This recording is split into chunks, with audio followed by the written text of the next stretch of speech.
ჩვენ გუნდში გადავწყვიტეთ, რომ ფლობელობა და მენეჯმენტი ერთმანეთისაგან გამოგვეყო და ამ მიზნით შეიქმნა სამეთვალყურეო საბჭო ბორდი, რომლის ხელმძღვანელი იქნება გიორგი ყიფიანი, რომელიც აქამდე ტექნიკურ დირექტორად მუშაობდა ლოკომოტივში და აქვს დიდი გამოცდილება.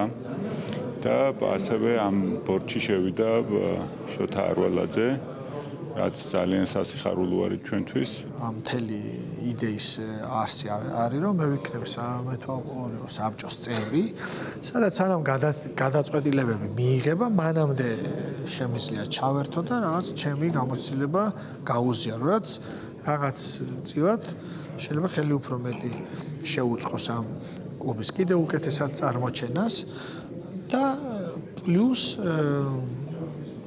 რაც შეიძლება სწრაფად შევძლო თანა ინვესტორის, პარტნიორის დაინტერესება, რომ არსებობს ესეთი კლუბი. პირველადი პრიორიტეტი იქნება ინვესტიციების მოზიდვა და მათი სწორად გახარჯვა.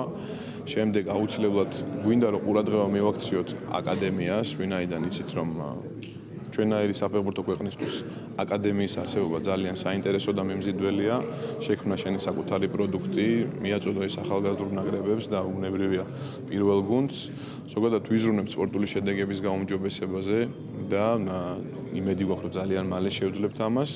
და ასევე რაც ყველაზე მნიშვნელოვანია, გვინდა რომ გავზარდოთ გულშემატკივრის რაოდენობა, რაც შეიძლება მეტი ადამიანი დავაკავშიროთ ლოკომოტივს. მნიშვნელოვანი ცვლილება არის ჩვენი კლუბისთვის, ბუნებრივია ისეთი ადამიანების გამოჩენა გუნდში, როგორც თქვა ჩოთი არველაძე არის თავისთავად თვლით და დარწმუნებულები ვართ იმაში, რომ ძალიან წაადგება ჩვენ კლუბს, მისი გამოცდილება, მისი ცოდნა საერთაშორისო და როგორც ადგილობრივ დონეზე.